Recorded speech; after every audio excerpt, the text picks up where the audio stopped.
ಸ್ನೇಹಿತರೆ ನಮಸ್ಕಾರ. ನಾನು ರವೀಂದ್ರ ಜೋಶಿ. ಹೊರಟಿದ್ದು ಧರ್ಮೇಂದ್ರ ಪ್ರಧಾನ್ ಅವರ ರಾಜೀನಾಮೆಯನ್ನು ಪಡೆಯಲಿಕ್ಕೆ. ಆದರೆ ವೇದಿಕೆ ಮೇಲಿನ ಘೋಷಣೆಗಳನ್ನು ಕೇಳಬೇಕು. ನೀವು ವೇದಿಕೆ ಮೇಲೆ ಘೋಷಣೆ ಕೂಗ್ತಾ ಇರ್ತಾರೆ, ಮೇರಿ ಲಿಂಗ್ ಮೇರಿ ಮರ್ಜಿ, ಮೇರಿ ಮರ್ಜಿ ಮೇರಿ ಮರ್ಜಿ, ಮೇರಿ ಜೆಂಡರ್ ಮೇರಿ ಮರ್ಜಿ, ಮೇರಿ ಮರ್ಜಿ ಮೇರಿ ಮರ್ಜಿ. ಈ ರೀತಿಯಾದ ಘೋಷಣೆಗಳು. ನನ್ನ ಲಿಂಗ ನನ್ನ ಮರ್ಜಿ ಅಂತೆ. ನಾನು ಗಂಡಾದರೂ ಇರ್ತೀನಿ, ಹೆಣ್ಣಾದರೂ ಇರ್ತೀನಿ. ನಿಂತವ್ರು ಯಾರು ಅಂತ ನೀವು ಗುರ್ತು ಹಿಡಿಲಿಕ್ಕಾಗಲ್ಲ. ಗಂಡು ಹೆಣ್ಣು ಅಂತ ನೀವು ಗುರ್ತು ಹಿಡಿಯಲಾರ್ದಂಥವ್ರು ವೇದಿಕೆ ಮೇಲೆ ಇರೋದು. ಪಕ್ಕದಲ್ಲಿ ಒಂದು ದೊಡ್ಡ ಜಿರಳೆ, ಅಭಿಜಿತ್ ದೀಪ್ಕೆ. ಅದು ಕೂಡ ಇವ್ರು ಏನು ಕೂಗ್ತಾ ಇದ್ದಾರೆ ಆತನು ಅದನ್ನೇ ಕೂಗ್ತಾ ಇರ್ತಾನೆ. ಎದುರುಗಡೆ ಇರುವಂಥ ಜನನೂ ಅದನ್ನೇ ಕೂಗ್ತಾ ಇರ್ತಾರೆ. ಇವತ್ತಿನ ಯುವ ಪೀಳಿಗೆಯನ್ನು ಯಾವ ದಿಕ್ಕಿನತ್ತ ನಾವು ಕರ್ಕೊಂಡು ಹೋಗ್ತಾ ಇದ್ದೀವಿ ಅಂತ ನೀವು ಯಾರಿಗಾದರೂ ನೋಡಬೇಕು ಅಂದರೆ ದಯವಿಟ್ಟು ದಿಲ್ಲಿಯ ಜಂತರ್ ಮಂತರ್ನ ವಿಡಿಯೋಗಳನ್ನು ಗಮನಿಸಿ. ಸೋಷಿಯಲ್ ಮೀಡಿಯಾದಲ್ಲಿ ತುಂಬ ವೈರಲ್ ಆಗ್ತಾ ಇದ್ದಾವೆ ಇವು. ಯಾಕೆಂದರೆ ಸೋಷಿಯಲ್ ಮೀಡಿಯಾ ಮೂಲಕವೇ ಭ್ರಮಾಧೀನವಾದಂಥ ಒಂದು ಜಗತ್ತನ್ನು ಸೃಷ್ಟಿಸಿದಂಥ ಪಕ್ಷವಿದು. ಅವರು ನಾನ್ ಪೊಲಿಟಿಕಲ್ ಪಾರ್ಟಿ ಅಂತ ಹೇಳ್ಬೋದು. ಅದರ ಹೆಸರೇ ಕಾಕ್ರೋಚ್ ಜನತಾ ಪಾರ್ಟಿ ಆಗಿರೋದ್ರಿಂದ ಅದು ನೀವು ಪಾರ್ಟಿ ಅನ್ನೋದೇ ಬೇರೆ ಏನಂತೂ ಅನ್ಲಿಕ್ಕೆ ಸಾಧ್ಯ ಆಗೋದಿಲ್ಲ. ಮೊನ್ನೆ 5 ದಿವಸಗಳ ಹಿಂದೆ ಸಂಜೆ 5:15 ಇವರ ಮುಷ್ಕರ, ಇವರ ಪ್ರತಿಭಟನೆ ಮುಗಿಯಬೇಕು. ಅನುಮತಿಯನ್ನು ಪಡೆದಿದ್ದರು. ಅನುಮತಿ ಬೆಳಗ್ಗೆಯಿಂದ ಸಂಜೆ 5:30ವರೆಗೂ. ಸಂಜೆ 5:30 ಆಗೋ ಹೊತ್ತಿಗೆ ಪೊಲೀಸರು ಬರ್ತಾರೆ, ಬಂದು ಇಲ್ಲಿಂದ ಜಾಗ ಖಾಲಿ ಮಾಡಿ. ನಾವು ಖಾಲಿ ಮಾಡೋಂಗಿಲ್ಲ ಅಂತ. ಯಾಕೆ ಖಾಲಿ ಮಾಡೋಂಗಿಲ್ಲ? ಯಾಕೆಂದರೆ ಧರ್ಮೇಂದ್ರ ಪ್ರಧಾನ್ ರಾಜೀನಾಮೆ ಕೊಟ್ಟಿಲ್ಲ. ಅಲ್ಲ ಸ್ವಾಮಿ, ನಿಮ್ಗೆ 5:30ವರೆಗೂ ಪರ್ಮಿಷನ್ ತೊಗೊಂಡಿದ್ರಿ. ನೀವು ಆ ಪರ್ಮಿಷನ್ ಪ್ರಕಾರ ನೀವು ಖಾಲಿ ಮಾಡಬೇಕು. ಕಾಯ್ದೆ ಪ್ರಕಾರ ನೀವು ಖಾಲಿ ಮಾಡಬೇಕು. ಇನ್ನೂ ಸ್ವಲ್ಪ ಹೊತ್ತಾದ್ರೆ ನಾವು ನಿಮ್ಮನ್ನೆಲ್ಲ ಎತ್ಕೊಂಡು ವ್ಯಾನ್ನಲ್ಲಿ ಕೂಡಿಸ್ಕೊಂಡು ಹೋಗ್ಬೇಕಂದು ಅಗತ್ಯ, ಅನಿವಾರ್ಯ.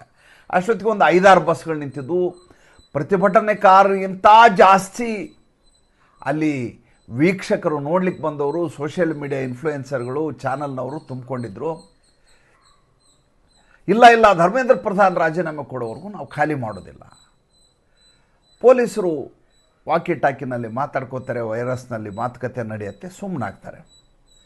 ಒಂದಷ್ಟು ಜನ ಹೊರಗೆ ಹೋಗ್ತಾರೆ, ಒಂದಷ್ಟು ಜನ ಒಳಗಡೆ ಉಳಿತಾರೆ. ಬಹುಶಃ ಅವ್ರಿಗೆ ಮೇಲ್ಗಡೆಯಿಂದ ಆದೇಶ ಬಂದಿರ್ತದೆ, ಇವರು ತಮ್ಮ ಪ್ರೊಟೆಸ್ಟನ್ನು ಮುಂದುವರಿಸಲಿ, ಇವರು ತಾಕತ್ತೇನಿದೆ ಅದನ್ನು ನೋಡೇ ಬಿಡೋಣ ಅಂತ ಬಹುಶಃ ಅಮಿತ್ ಶಾ ಮತ್ತು ರೇಖಾ ಗುಪ್ತಾ, ದಿಲ್ಲಿಯ ಮುಖ್ಯಮಂತ್ರಿ, ತೀರ್ಮಾನ ಮಾಡಿದ್ರು. ಪೊಲೀಸರು ಅವ್ರ ಕೈಲಿಲ್ಲ, ರೇಖಾ ಗುಪ್ತಾ ಕೈಲಿಲ್ಲ. ದಿಲ್ಲಿಯಲ್ಲಿ ಕೇಂದ್ರ ಗೃಹ ಸಚಿವಾಲಯ ಇದನ್ನು ನೋಡ್ಕೊಳ್ಳುತ್ತೆ. ಅದಕ್ಕೋಸ್ಕರ ಅವರು ಆಯಿತು ಮಾಡು, ನೀವು ಪ್ರೊಟೆಸ್ಟ್ ಮಾಡು.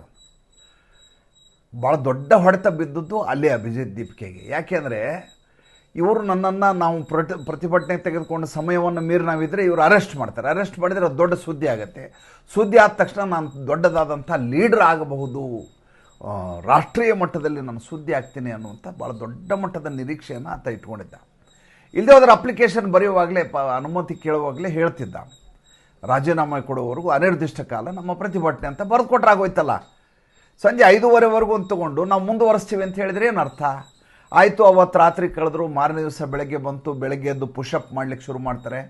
ಜನ ಇಲ್ಲ, ಜನ ಎಲ್ಲ ಹೊರಟು ಹೋಗಿದ್ದಾರೆ. ಯಾರೋ ಒಬ್ಬರು ತಿಂಡಿ ತರಬೇಕು ಅಂತಾರೆ, ತಿಂಡಿ ತರೋ ವ್ಯವಸ್ಥೆ ಏನೂ ಇಲ್ಲ. ಯಾಕೆಂದರೆ ಅವ್ರಿಗೆ ಗೊತ್ತಿಲ್ಲ ಈ ರೀತಿ ಮುಂದುವರಿಸಿದ್ರೆ ಏನೇನು ತಯಾರಿ ಇರಬೇಕು ಅನ್ನೋ ಯಾವುದೇ ಮಾಹಿತಿ ಇಲ್ಲ. ಇಡೀ ದಿವಸ ಇದೇ ರೀತಿ ಕಡೆಯುತ್ತೆ. ಭಾಳ ದೊಡ್ಡ ಮಟ್ಟದ ಗೋಜಲು ಉಂಟಾಗತ್ತೆ, ಗೊಂದಲ ಉಂಟಾಗತ್ತೆ. ಒಂದಷ್ಟು ಜನ ಪ್ರಶ್ನೆ ಕೇಳುವಂಥ ಈ ಮಾಧ್ಯಮದವ್ರು ಬಂದು ಭಾನುವಾರ ದಿವಸ ಪ್ರಶ್ನೆ ಕೇಳಕ್ಕೆ ಶುರು ಮಾಡ್ತಾರೆ. ಏನು ನಿಮ್ಮದು ಉದ್ದೇಶ ಏನು, ಯಾಕೆ ಮಾಡ್ತಾ ಇದ್ರಿ ಅಂತೆಲ್ಲ ಕೇಳ್ತಾರೆ. ಯಾಕೆ ಮಕ್ಕಳೇ ಇಲ್ಲ, ಜನನೇ ಇಲ್ಲ, ಎಲ್ಲರೂ ಎಕ್ಸಾಮ್ ಹೋಗಿದ್ದಾರೆ. ಇದು 20ನೇ ತಾರೀಕು ಶುರುವಾದಂಥ ಪ್ರತಿಭಟನೆ. 21ಕ್ಕೆ ನೀಟ್ ಪರೀಕ್ಷೆ. ಜನನೇ ಇಲ್ಲಲ್ಲ ಜಂತರ್ ಮಂತರಲ್ಲಿ ಅಂದರೆ ಇಲ್ಲ, ಎಲ್ಲರೂ ನೀಟ್ ಎಕ್ಸಾಮ್ ಬರೀಲಿಕ್ಕೆ ಹೋಗಿದ್ದಾರೆ. ನೀಟ್ ಎಕ್ಸಾಮ್ ಬರೆಯೋ ಟೈಮಲ್ಲಿ ನೀವು ಯಾಕೆ ಪ್ರತಿಭಟನೆ ಇಟ್ರಿ ಅಂತ ಯಾವನೊಬ್ಬ ಪ್ರಶ್ನೆ ಕೇಳ್ದ. ಪ್ರಶ್ನೆ ಕೇಳಿದ ಕೂಡಲೇ ಇವರೆಲ್ಲ ಗೋಧಿ ಮೀಡಿಯಾ ಹಾಯ್, ಗೋಧಿ ಮೀಡಿಯಾ ಹಾಯ್. ಇವ್ರನ್ನ ಪ್ರಶ್ನೆ ಮಾಡಿದವರೆಲ್ಲ ಗೋಧಿ ಮೀಡಿಯಾ. ಇವರಿಗೆ ಅಲ್ಲಿದ್ದವ್ರು ಪಾಪ ಈ ಮಾಧ್ಯಮದವರು ಹೆಂಗಾರು ಮಾಡಿ ಪ್ರಶ್ನೆ ಕೇಳೋಣ ಅಂದರೆ ಒಂದಷ್ಟು ಜನ ಅವ್ರ ಸುತ್ತು ಸೇರ್ಕೊಂಡ್ಬಿಡೋದು, ಅವ್ರನ್ನ ಹೊರಗೆ ಹಾಕೋ ಪ್ರಯತ್ನ ಮಾಡೋದು. ಪೊಲೀಸರು ಕೂಡ ಈ ಗೋಜಲಾಗಬಾರ್ದು, ಯಾವುದೇ ರೀತಿಯಾದಂಥ ಇಲ್ಲೊಂದು ರೀತಿ ಅರಾಜಕತೆ ಸೃಷ್ಟಿ ಆಗಬಾರ್ದು ಅಂತ ಆ ರೀತಿ ಯಾರು ಪ್ರಶ್ನೆ ಕೇಳ್ತಾರೋ ಅವ್ರ ಕೈ ಹಿಡಿದು ಹೊರಗೆ ಕರ್ಕೊಂಡು ಹೋಗಿ ಬ್ಯಾರಿಕೇಡಿಂದ ಆಚೆ ಬಿಡುವ ಕೆಲಸವನ್ನು ಮಾಡ್ತಾ ಇರ್ತಾರೆ. ಇಲ್ಲಿ ಸ್ಟೇಜ್ ಮೇಲೆ ಇವರು ಪ್ರಹಸನ ನಡೀತಾ ಇರ್ತವೆ. ಒಬ್ಬ ಬರ್ತಾನೆ, ಕಿಸಾನ್ ಮೋರ್ಚಾದವ್ರು ನಾವು ನಿಮಗೆ ಸಹಾಯ ಮಾಡ್ತೀವಿ, ಖಾಪ್ ಪಂಚಾಯತ್ಗಳೆಲ್ಲ ನಿಮ್ಮ ಜೊತೆ ಸೇರ್ಕೋತಾರೆ ಅಂತ ಒಂದಷ್ಟು ಜನ ಬರ್ತಾರೆ. ಒಂದಷ್ಟು ಜನ ಬರ್ತಾರೆ, ಬೇರೆ ಯಾವುದೋ ಅಸೋಸಿಯೇಷನ್ ಹೆಸರು ಹೇಳ್ತಾರೆ, ನಾವು ನಿಮ್ಗೆ ಇನ್ಮೇಲೆ ಊಟ ಕೊಡ್ತೀವಿ ಅಂತ ಅವ್ರು ಹೇಳ್ತಾರೆ. ಈ ಅಭಿಜಿತ್ ದೀಪ್ಗೆ ಒಂದು ಅಕ್ಕಿ ಬ್ಯಾಗನ್ನು ಪ್ಲಾಸ್ಟಿಕ್ ಚೀಲದಲ್ಲಿ ಹಿಡ್ಕೊಂಬರ್ತಾರೆ. ನೋಡಿ, ಯಾರೋ ಒಬ್ಬ ತಾಯಿ ನನಗೆ ಅನ್ನ ತಂದು ಕೊಟ್ಟೆ, ಅಕ್ಕಿ ತಂದು ಕೊಟ್ಟಿದ್ದಾರೆ, ಅಡುಗೆ ಮಾಡೋಂಥ ಇಂಥ ತಾಯಂದ್ರು ನಮಗಿರೋದೇ ನಮ್ಮ ಪುಣ್ಯ, ನಮ್ಮ ಇದು ಯಶಸ್ವಿಯಾಗಿದೆ ಅಂತ, ಇದಕ್ಕಿಂತ ಉದಾಹರಣೆ ಏನು ಬೇಕು ಅಂತ ಆತ ಹೇಳ್ತಾನೆ. ಹುಡುಗರಲ್ಲಿ ಒಂದಿಷ್ಟು ಜನ ಒಂದಷ್ಟು ಊಟಗಳನ್ನ, ಒಂದಿಷ್ಟು ಜ್ಯೂಸ್ಗಳನ್ನು ಎಲ್ಲ ಇಟ್ಟಿರ್ತಾರೆ. ಒಳ್ಳೆ ಪಿಕ್ನಿಕ್ ರೀತಿಯಲ್ಲಿ ಒಂದು 2-3 ದಿವಸ ನಡೀತು. ಆಮೇಲೆ ನಿಜವಾದ ಆಟ ಶುರುವಾಯಿತು. ಆಮೇಲೆ ಜನ ಇಲ್ಲ. ಅದೇ ಜಂತರ್ ಮಂತರ್ನಲ್ಲಿ ಬೇರೆ ಯಾವುದೋ ಒಂದು ರೈತ ಸಂಘಟನೆಯ ಕಿಸಾನ್ ಮೋರ್ಚಾದ ಪ್ರತಿಭಟನೆಗೆ ಜಾಗವನ್ನು ಕೊಡಲಾಗಿದೆ. ಮುಂಚೆ ಕೊಟ್ಟಂಥ ಅನುಮತಿ ಅದು. ನಮಗೆ ಜಾಗ ಖಾಲಿ ಮಾಡಿಕೊಡ್ರಿ ಅಂತ ಬಂದರು. ಜಾಗ ಖಾಲಿ ಮಾಡಿಕೊಡ್ರಿ, ನಾವು ಕೊಡಂಗಿಲ್ಲ ಅಂತಾರೆ ಇವರು. ಮೊದಲೇದಾಗಿ ಇವ್ರಿಗೆ 20ನೇ ತಾರೀಕು ಸಂಜೆ 5:00 ಇವ್ರದ್ದು ಮುಗಿತಾಟ.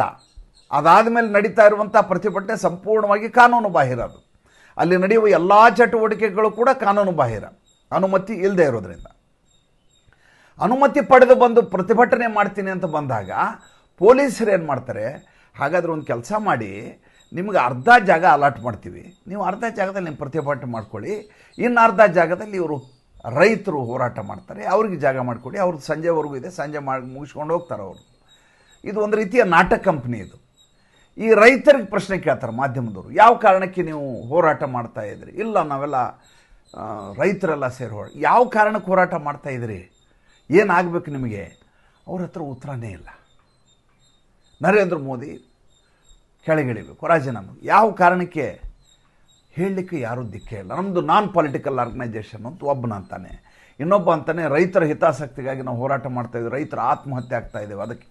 ಹಾಗಾದರೆ ನೀವು ಪ್ರತಿಭಟನೆ ಮಾಡಿದರೆ ರೈತರ ಆತ್ಮಹತ್ಯೆ ಮಾಡ್ಕೊಳ್ಳೋದು ನಿಂತು ಹೋಗುತ್ತಾ ಅಂತ ಒಬ್ಬ ಪ್ರಶ್ನೆ ಕೇಳ್ತಾನೆ. ಅಂತ ಕಿರಿಚಲಿಕ್ಕೆ ಶುರು ಮಾಡ್ತಾರೆ. ಈ ಕಡೆ ಇದ್ದವರು ಈ ನಾಟಕ ಕಂಪ್ನಿ ನಡೀತಾರೆ, ಜಿರ್ಲೆ ಪಾರ್ಟಿದು ನಾಟಕ ಕಂಪ್ನಿ ನಡೀತಲ್ಲ, ಜಿರ್ಲೆ ಪಾರ್ಟಿ ಅವ್ರು ನಾವು ಜಾಗ ಕೊಡಲ್ಲ, ಇವತ್ತು ನೀವು ಸ್ವಲ್ಪ ಅರ್ಧ ಜಾಗ ತೊಗೊತೀರಿ, ನಾಳೆ ಇನ್ನೊಂದು ಸ್ವಲ್ಪ ಒತ್ತರಿಸ್ತೀರಿ, ಅದಾದಮೇಲೆ ನಮ್ಮ ಜಾಗನೇ ಇರೋದಿಲ್ಲ, ಹಿಂಗಾದ್ರೆ ಹೆಂಗೆ ಮಾಡೋದು ನಾವು? ಮೊದಲೇದಾಗಿ ಇವ್ರಿಗೆ ಜಾಗನೇ ಬೇಕಾಗಿಲ್ಲ, ಯಾಕಂದ್ರೆ ಜನ ಇಲ್ಲ. ಇದ್ರ ಮಧ್ಯೆ ಈ ದೊಡ್ಡ ಜಿರ್ಲೆ ಇದೆಯಲ್ಲ, ಯಾವುದು ಬಿಗ್ ಕಾಕ್ರೋಚ್, ಅಭಿಜಿತ್ ದೀಪ್ಗೆ, ಅದೇನು ಮಾಡುತ್ತೆ, ದಿನ ಎಲ್ಲ ಅಲ್ಲಿ ಇಲ್ಲಿ ಓಡಾಡಿ ಸಂಜೆ ಆದ ತಕ್ಷಣ ಯಾವುದೋ ಒಂದು ಹೋಟ್ಲ್ ಹೋಗುತ್ತೆ, ಒಳ್ಳೆ ಊಟ ಗೀಟ ಮಾಡ್ಕೊಳುತ್ತೆ, ಮತ್ತು ಹೋಗಿ ಸ್ನಾನ 5 ಸ್ಟಾರ್ ಹೋಟೆಲಲ್ಲಿ ಈತನ ಡಿನ್ನರ್ ಆಗುತ್ತೆ, ಅಲ್ಲಿ ಜನರ ಎದುರಿಗೆ ಊಟ ಮಾಡಿದಂಗೆ ಒಂದು ಸ್ವಲ್ಪ ನಾಟಕ ಮಾಡ್ತಾನೆ, ಮಾಡಿ 5 ಸ್ಟಾರ್ ಹೋಟ್ಲ್ ಹೋಗಿ ಆತನ ಫ್ರೆಂಡ್ಸ್ ಹೋಗಿ ಫ್ರೆಶ್ ಆಗಿ ಡ್ರೆಸ್ ಚೇಂಜ್ ಮಾಡ್ಕೊಂಡು, ಒಂದು ದಿವಸ ಬ್ಲ್ಯಾಕ್ ಟಿ ಶರ್ಟು, ಒಂದು ದಿವಸ ಬಿಳಿ ಟಿ ಶರ್ಟು, ಒಂದು ದಿವಸ ಹಸಿರು ಟಿ ಶರ್ಟು, ದಿನ ಒಂದೊಂದು ಥರದ ಪ್ಯಾಂಟ್ಗಳು, ಈತನ ಫ್ಯಾಷನ್ ಶೋ ಈತನ ನಡೀತಾ ಇದೆ. ಪ್ರಶ್ನೆ ಏನು ಅಂದರೆ, ಧರ್ಮೇಂದ್ರ ಪ್ರಧಾನ್ ರಾಜೀನಾಮೆ ಕೊಡಬೇಕು ಅನ್ನೋದು ಇವರ ಆಗ್ರಹ. ಸರಿ, ಒಪ್ಪಿಗೆ, ನಾವು ಕೂಡ ಅದನ್ನೇ ಈ ಹಿಂದೆ ಹೇಳಿದಂಥ ಮಾತು. ನೀಟ್ ಪರೀಕ್ಷೆ ಆಯಿತು, ಯಾವುದೇ ತಾಪತ್ರೆ ಇಲ್ಲದೆ ಮುಗೀತು. ಹಾಗಂತ ಹಿಂದೆ ಆಗಿರುವಂಥ ಎಡವಟ್ಟು, ಪ್ರಶ್ನೆ ಪತ್ರಿಕೆ ಸೋರಿಕೆ, ಅದನ್ನು ಕೈ ಬಿಡೋ ಹಾಗಿಲ್ಲ, ಅದರ ತನಿಖೆ ನಡೆದಿದೆ, 8 ಜನರನ್ನು ಸಸ್ಪೆಂಡ್ ಮಾಡಲಾಗಿದೆ. ಇದರ ಕುರಿತು ಮುಂದಿನ ಪರೀಕ್ಷೆಗಳು ಹೇಗಿರಬೇಕು, ಡಿಜಿಟಲಿ ಮಾಡಲಿಕ್ಕೆ ಸಾಧ್ಯವಂತ ಸರ್ಕಾರ ಪ್ರಯತ್ನ ಮಾಡ್ತಾ ಇದೆ. ಇದ್ರ ಮಧ್ಯೆ ಬಾಯಿ ಬಿಟ್ಬಿಡ್ತಾನೆ ಧರ್ಮೇಂದ್ರ ಪ್ರಧಾನ್. ನೋಡಿ, ಎಡವಟ್ಟಾಗೋದು ಎಲ್ಲಿ ಅಂದರೆ ಅಲ್ಲೇ. ಇವರು ಒಂದು ರೀತಿಯ ದೇಶದ್ರೋಹಿಗಳ ಬೇರೆ ಇನ್ನೊಂದು ಬಿ ಗ್ರೂಪ್ ಇದು ಅಂತ ಹೇಳ್ಬಿಡ್ತಾರೆ. ಅಲ್ಲಿ JNUನಲ್ಲಿ ಹಮೇ ಚಾಹಿಯೆ ಆಜಾದಿ ಅಂತೇಳಿ ಶುರು ಮಾಡಿದವರು, ಅದೇ ರೀತಿಯ ಬಿ ಟೀಮ್ ಇದು ಅಂತ ಹೇಳ್ತಾನೆ. ಯಾವಾಗ ಈ ರೀತಿ ಹೇಳಿದ್ರೆ ಶುರು ಅದು, ನಮ್ಮನ್ನು ಉಗ್ರಗಾಮಿಗಳು ಅಂದಿದ್ದಾರೆ, ನಮ್ಮನ್ನು ಭಯೋತ್ಪಾದಕರು ಅಂದಿದ್ದಾರೆ, ನಾವು ಬಿಡೋದಿಲ್ಲ ಧರ್ಮೇಂದ್ರ ಪ್ರಧಾನ್, ನಾವೆಲ್ಲ ಉಗ್ರಗಾಮಿಗಳ ಅಂತ. ಈಗ ಇವತ್ತಿಂದ ಹೊಸ ಆಟ ಇವ್ರದ್ದು ಶುರುವಾಗಿದೆ. ಇವರಿಗೆ ಇದೇ ದೇಶದ ಜಡ್ಜು, ಸುಪ್ರೀಂ ಕೋರ್ಟಿನ ಚೀಫ್ ಜಸ್ಟಿಸ್ಸು, ಜಿರ್ಲೆ ಅಂದರೆ ಬೇಜಾರಾಗಲು, ಜಿರ್ಲೆ ಅನ್ನೋದು ಘನವಂತಿಕೆಯ ಶಬ್ದ ಅಂತ ಇವರು ಭಾವಿಸಿದ್ದಾರೆ. ಜಿರ್ಲೆ ಅಂದರೆ ಇವರ ಮಟ್ಟಿಗೆ ನಾನು ಕಾಕ್ರೋಚ್ ಅಂತ ಕರೆಯೋದನ್ನು ಭಾಳ ದೊಡ್ಡದು ಘನತೆಯ ವಿಚಾರ, ಗೌರವದ ವಿಚಾರ ಅಂತ ಇವ್ರ ಭಾವನೆ. ನೀವು ಒಂದು ರೀತಿಯ ದೇಶ ವಿರೋಧಿ ಶಕ್ತಿಗಳ ಬಿ ಟೀಮು ಅಂತ ಧರ್ಮೇಂದ್ರ ಪ್ರಧಾನ್ ಕರೆದ್ರೆ ಇವರಿಗೆ ಸಿಟ್ಟು ಬರುತ್ತೆ. ಈ ಮಧ್ಯೆ ಏನಾಗಿದೆ, ಜನ ಕಡಿಮೆ ಆಗ್ತಾ ಇರೋದ್ರಿಂದ ಅಭಿಜಿತ್ ದೀಪ್ಗೆ ಟೆನ್ಷನ್ ಶುರುವಾಗಿದೆ. ಮಾಧ್ಯಮದ ಒಂದು ದೊಡ್ಡದಾದಂಥ ಒಂದು ವೇದಿಕೆಯನ್ನು ನಿರ್ಮಿಸಿದ್ದಾರೆ. ಎಲ್ಲರ ಈ ಟ್ರೈಪಾಡ್ಗಳನ್ನು ಇಡಲಿಕ್ಕೆ, ಇವ್ರು ಸ್ಟೇಜ್ ಮೇಲೆ ನಿಂತು ಭಾಷಣ ಮಾಡಿದ್ರೆ ರೆಕಾರ್ಡ್ ಮಾಡಲಿಕ್ಕೆ ವ್ಯವಸ್ಥೆ ಬೇಕಲ್ಲ, ಅಲ್ಲಿ ಒಂದೇ ಒಂದು ಟ್ರೈಪಾಡ್ ಕೂಡ ಎಲ್ಲ ಖಾಲಿ ಆಗಿಬಿಟ್ಟಿದೆ. ಮಲಗೋ ವ್ಯವಸ್ಥೆ ಇದೆಯಲ್ಲ, ಮಲಗೋ ವ್ಯವಸ್ಥೆ ಮೇಲ್ಗಡೆ ಸ್ಟೇಜ್ ಮೇಲೆ ಅಭಿಜಿತ್ ದೀಪ್ಗೆ ಆತನ ಜೊತೆ ಇರುವಂಥ ಸಹಚಾರ ಮಲಗ್ತಾರೆ, ಕೆಳಗೆ ಕಂಡ ಕಡೆ ಬಂದಂಥ ಉಳಿದ ಜನ ಮಲಗ್ತಾರೆ. ಆಮೇಲೆ ಇದೊಂದು ರೀತಿ ಹೆಂಗಾಗಿದೆ ಅಂದರೆ, ಇದೊಂದು ರೀತಿಯ ಪಿಕ್ನಿಕ್ ಸ್ಪಾಟು. ಯಾರ್ಯಾರಿಗೂ ಉದ್ಯೋಗ ಇಲ್ಲವೋ, ಯಾರು ನಿರುದ್ಯೋಗಿ ಆಗಿದ್ದಾರೋ, ಯಾರಿಗೆ ಸಮಾಜ ವಿರೋಧಿ ಶಕ್ತಿಗಳು ಕೂಡ ಯಾವ ಸುಳಿದಾಡ್ತಾ ಇರ್ತಾವೋ ಅಲ್ಲಿ ಇಲ್ಲಿ, ಅಂಥ ಶಕ್ತಿಗಳೆಲ್ಲ ಬಂದು ಇಲ್ಲಿ ಮಜಾ ತಗೊಳ್ಳುವಂಥ ಕೆಲಸ ಮಾಡ್ತಾರೆ. ಮಾಧ್ಯಮದವ್ರು ಹೋಗಿ ಪ್ರಶ್ನೆ ಕೇಳ್ತಾರೆ, ನೀಟ್ ಇದರ ಲಾಂಗ್ ಫಾರ್ಮ್ ಹೇಳು ಅಂತ. ಒಬ್ಬ ವಿದ್ಯಾರ್ಥಿ, ಏನಪ್ಪ ಹೋರಾಟ ಯಾವುದಕ್ಕೆ ಬಂದಿದೆ ಅಂದ್ಕೊ, ನೀಟು ಲೀಕ್ ಆಗಿದೆ ಅಲ್ಲ ಪರೀಕ್ಷೆಯಲ್ಲಿ, ಅದಕ್ಕೆ ನಾವು ಹೋರಾಟ, ನೀಟ್ ಲಾಂಗ್ ಫಾರ್ಮ್ ಏನು, ಈ ರೀತಿ ಪ್ರಶ್ನೆ ಕೇಳಬೇಡಿ, ನೀವು ಗೋಧಿ ಮೀಡಿಯಾ ನೀವು ಅಂತಾರೆ. ಇನ್ನೊಬ್ಬ, ನಾನು PUC, ನಾನು ಯೂನಿವರ್ಸಿಟಿಗೆ ಈ ಸಲ ಜಾಯ್ನ್ ಆಗಬೇಕು, ಅದಕ್ಕೆ ಬಂದಿದ್ದೀನಿ, ಪ್ರಶ್ನೆ ಪತ್ರಿಕೆ, ನಿಂದೇನೋ ಪ್ರಶ್ನೆ ಪತ್ರಿಕೆ ಸೋರಿಕೆ ಆಗಿದೆ, ಇಲ್ಲ ನಂದಾಗಿಲ್ಲ. ಇಲ್ಲ ನಾನೀಗ ಸಿ ಯು ಎಕ್ಸಾಮ್ ತಗೋ, ಸಿ ಯು ಲಾಂಗ್ ಫಾರ್ಮ್ ಏನು ಈ ರೀತಿ ಪ್ರಶ್ನೆ ಕೇಳ್ತೀರ ನೀವು ಅಂತ ಗಲಾಟೆ. ಅಂದರೆ ಮಜಾ ಹೆಂಗಿದೆ ಅಂದರೆ, ಇಲ್ಲಿ ಬೇಜವಾಬ್ದಾರಿ ಹುಡುಗರೇನಿದ್ದಾರೆ, ಯಾರಿಗೆ ಕೆಲಸ ಇಲ್ಲ, ಯಾರು ಇಡೀ ದಿವಸ ಅವನು ಹೇಳಿರೋದು ಅದೇ ಥರ ಹೇಳಿದಾನೆ ಅಭಿಜಿತ್. ಯಾರು 24/7 ಸ್ಕ್ರೀನ್ ಟೈಮ್ ಇಟ್ಕೊಂಡಿರ್ತಿರೋ, ಯಾರು ಆಲಸ್ಯಗಳಾಗಿರ್ತಾರೋ, ಯಾರು ಅನುತ್ಪಾದಕರಿದ್ದೀರೋ ಅವರು ನಮ್ಮ ಪಕ್ಷಕ್ಕೆ ಸೇರ್ಕೋಬಹುದು ಅಂತ ಒಂದೇ ದಿವಸ ಆತ ಕರೆ ಕೊಟ್ಟದ್ದು. ಆ ಕರೆಗೆ ಸಹಜವಾಗಿ ಅದೇ ರೀತಿಯ ಜನ ಅಲ್ಲಿ ಬಂದು ಸೇರ್ಕೊಂಡಿದ್ದಾರೆ. ಇಲ್ಲಿ ಒಂದಷ್ಟು ಸಮಸ್ಯೆಗಳು ಉದ್ಭವ ಆಗ್ತವೆ. ಏನಪ್ಪ ಅಂತಂದರೆ, ಇಂಥ ಜಾಗದಲ್ಲಿ ಇದನ್ನು ಬಳಸಿಕೊಳ್ಳುವಂಥ ಒಂದಷ್ಟು ಶಕ್ತಿಗಳಿರುತ್ತೆ. ಉದಾಹರಣೆಗೆ ಯಾವನೊಬ್ಬ ಖಲಿಸ್ತಾನಿ ರೀತಿ ನನಗೆ ಆತ ಕಂಡದ್ದು. ಸರ್ದಾರ್ಜಿ ಬರ್ತಾನೆ, ಅವನ ವೇಷಭೂಷಣ ಮಾತುಕತೆ ಎಲ್ಲ ನೋಡಿದ್ರೆ ಆತ ಒಂದು ವ್ಯಾನ್ ತೊಗೊಂಬಂದು ಒಂದು 500,000 ಜನರಿಗೆ ಆಗೋಷ್ಟು ಊಟದ ಡಬ್ಬಗಳನ್ನು ಅಲ್ಲಿ ಕೊಟ್ಟು ಹೋಗ್ತಾನೆ, ನೀರಿನ ಕ್ಯಾನ್ ಇಡ್ತಾನೆ, ಆಮೇಲೆ ತಿಂಡಿಗಳನ್ನು ಕೊಡ್ತಾನೆ. ಹಮ್ ಆಪ್ಕೆ ಸಾಥ್ ಹೈ, ಹಮ್ ಆಪ್ಕೆ ಒಂದಷ್ಟು ಶಕ್ತಿಗಳು ದೇಶವನ್ನು ವಿಚ್ಛಿದ್ರಗೊಳಿಸಲಿಕ್ಕೆ, ದೇಶದ ಸ್ಥಿರತೆಯನ್ನು ಅಭದ್ರಗೊಳಿಸಲಿಕ್ಕೆ ಪ್ರಯತ್ನ ಮಾಡಲಿಕ್ಕೆ ಕಾಯ್ಕೊಂಡು ಕೂತಿರ್ತವೆ. ಬಿಲದಲ್ಲಿರುವ ಇಲಿಯ ಹಾಗೆ ಅವಕಾಶ ಸಿಕ್ಕ ತಕ್ಷಣ ಟಣ್ ಅಂತ ಹೊರಗಡೆ ಬಂದು ತಮ್ಮ ಕಾರ್ಯ ಸಾಧನೆ ಮಾಡ್ಕೊಂಡು ಮತ್ತೆ ವಾಪಸ್ ಬಿಲಕ್ಕೆ ಹೋಗ್ಬಿಡೋದು. ಹಾಗೆ ಒಬ್ಬ ಬರ್ತಾನೆ. ಇನ್ನೊಬ್ಬ ಮತಾಂಧ ಮುಸಲ್ಮಾನ ಬರ್ತಾನೆ, ಹಮ್ ಆಪ್ಕೆ ಸಾಥ್ ಹೈ, ಆಪ್ಕೋ ಹಮ್ ಸಬ್ ಕುಚ್ ದೇಂಗೆ. ಇವನು ಕಾಲು ಮುಟ್ಟಿ ಅವ್ನು ನಮಸ್ಕಾರ ಮಾಡ್ತಾನೆ.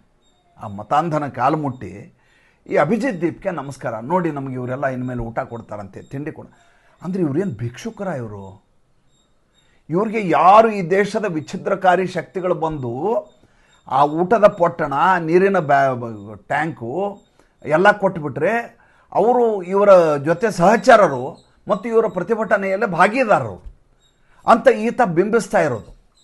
ನನಗಿರುವ ಆತಂಕ ಏನು, ನಾನು ಯಾಕೆ ವಿಡಿಯೋ ಮಾಡಿದೆ ಅಂದರೆ, ಈ ಹಿಂದೆ ಸಿಂಗು ಬಾರ್ಡರ್ನಲ್ಲಿ ಹೋರಾಟ ಶುರುವಾಗಿದ್ದು ಹೇಗೆ, ಮೊದಲು 4-5 ಟ್ರ್ಯಾಕ್ಟರ್ಗಳು ಬಂದು ಒಂದೇ ಬಾರ್ಡರ್ಗೆ ಬಂದಂಥದ್ದು 3 ಬಾರ್ಡರ್ಗೆ ಎಕ್ಸ್ಪ್ಯಾಂಡ್ ಆಯ್ತದು. ಆ ಕಡೆ ಪಂಜಾಬ್, ಈ ಕಡೆ ಹರಿಯಾಣ, ಈ ಕಡೆ ಉತ್ತರ ಪ್ರದೇಶ.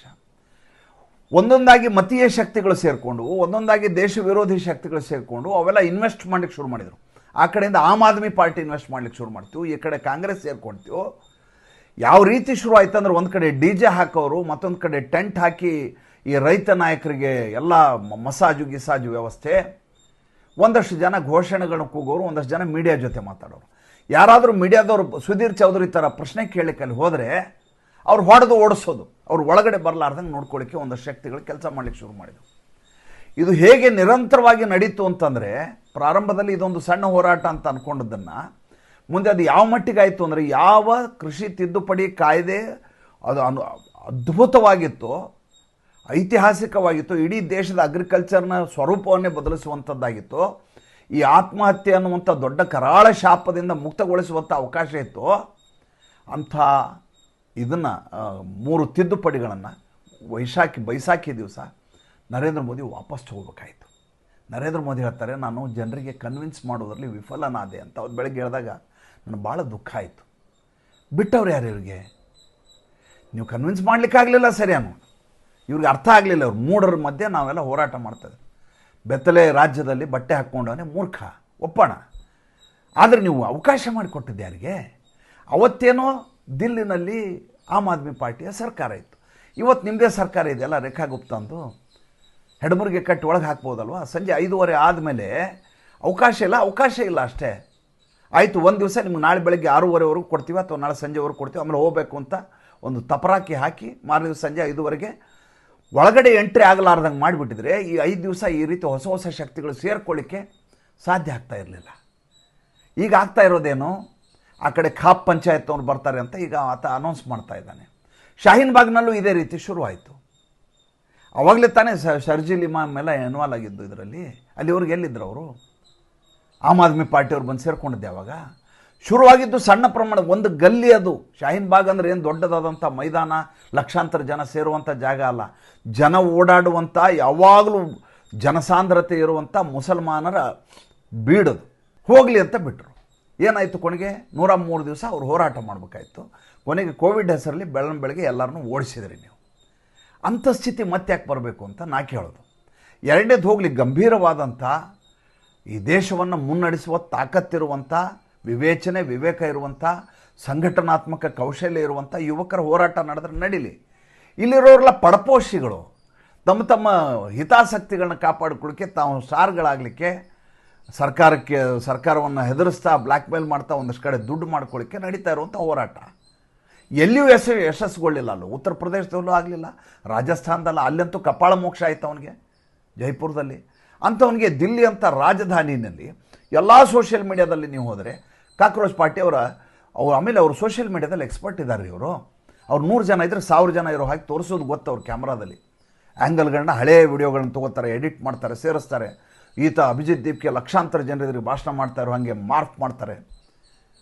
ಜನರಲ್ಲಿ ನರೇಟಿವ್ ಏನು ಪಾಸ್ ಆಗತ್ತೆ. ಇದರಿಂದ ನೀವು ಹೆದರಬೇಕಾಗಿಲ್ಲ, ಜಾಗರೂಕತೆ ತೊಗೋಬೇಕಲ್ವಾ. ನಾನು ಕೋವಿಡ್ ಆಗತ್ತೆ ಅಂತ ಮನೆ ಒಳಗಡೆ ಕೂತ್ಕೊಳ್ಳಲ್ಲ ನಾನು ಅಂತ ಅಂದರೆ ನಾನು ಮಾಸ್ಕ್ ಹಾಕ್ಕೊಂಡು ಓಡಾಡಬೇಕಲ್ವ, ಮುಂಜಾಗರೂಕತೆ ಬೇಕಲ್ವಾ. ಹಾಗೆ ಯಾವಾಗ ನಿಮಗೆ ಇವ್ರಿಗೆ ಅನುಮತಿ ಇಲ್ಲ ಅಂದಾಗ ಮುಂದುವರಿಸಲಿಕ್ಕೆ ಅವಕಾಶ ಕೊಡ್ತಾ ಇದ್ರಂದರೆ ಕಾನೂನು ಬಾಹಿರ ಕೆಲಸ ಮಾಡಲಿಕ್ಕೆ ಸರ್ಕಾರ ಕೈ ಜೋಡಿಸಿದೆ ಅಂತ ಅರ್ಥ. ನಮ್ಮ ಮೋದಿಯವ್ರನ್ನ ಒಪ್ಪೋಣ, ಮೋದಿಯವರ ಪಾಲಿಸಿಗಳನ್ನ ಒಪ್ಪೋಣ, ಈ ದೇಶ ಮುನ್ನಡೆಸುವ ಅವರ ರೀತಿಯನ್ನು ಒಪ್ಪೋಣ. ಹಾಗಂಥೇಳಿ ಸರ್ಕಾರ ನಡೀತಾ ಇರೋ ರೇಖಾ ಗುಪ್ತಾ ಸರ್ಕಾರ ಇದನ್ನು ಏನು ಮಾಡಬೇಕು ಅದು ಮಾಡಬೇಕಲ್ವ, ವ್ಯವಸ್ಥೆ ಮಾಡಬೇಕಲ್ವ. ಇದೇ ರೀತಿ ಬಿಟ್ಕೊಂಡು ಹೋಗ್ಬಿಟ್ರೆ ನಾಳೆ ಇನ್ನೊಂದು ಶಕ್ತಿ ಇದೇ ರೀತಿ ನಾವು ಅನುಮತಿ ಇಲ್ಲದೆ, ಮೊದಲೇ ಸಲ ಈತ ಏರ್ಪೋರ್ಟಿಂದ ಹೊರಗೆ ಬರುವಾಗಲೇ ಅನುಮತಿ ಇರಲಿಲ್ಲ ಅವನಿಗೆ ಪ್ರತಿಭಟನೆ ಮಾಡಲಿಕ್ಕೆ. ಒಂದು ದಿವಸ ಮಾಡಿದವನೇನಂದ, ಮುಂದಿನ ವಾರ ಮತ್ತೆ ಬರ್ತೀನಿ ಅಂದ. ಅಂದರೆ ನೀವು ಅವನ ಸಾಮರ್ಥ್ಯವನ್ನು ಪರೀಕ್ಷೆ ಮಾಡಲಿಕ್ಕೆ ನೀವು ಯಾರು?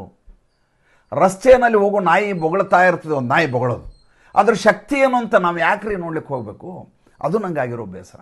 ಮತ್ತು ಮುಂದಿನ ಸಂಚಿಕೆಯಲ್ಲಿ ಮಾತಾಡ್ತೀನಿ. ಸಂಚಿಕೆ ಇಷ್ಟ ಆದರೆ ಲೈಕ್ ಮಾಡಿ, ಫಾಲೋ ಮಾಡಿ, ಶೇರ್ ಮಾಡಿ. ನಮ್ಮ ಮುಕ್ತ ಪತ್ರಿಕೋದ್ಯಮಕ್ಕೆ ಆರ್ಥಿಕವಾಗಿ ಬೆಂಗಾವಲಾಗಿ ನಮಸ್ಕಾರ.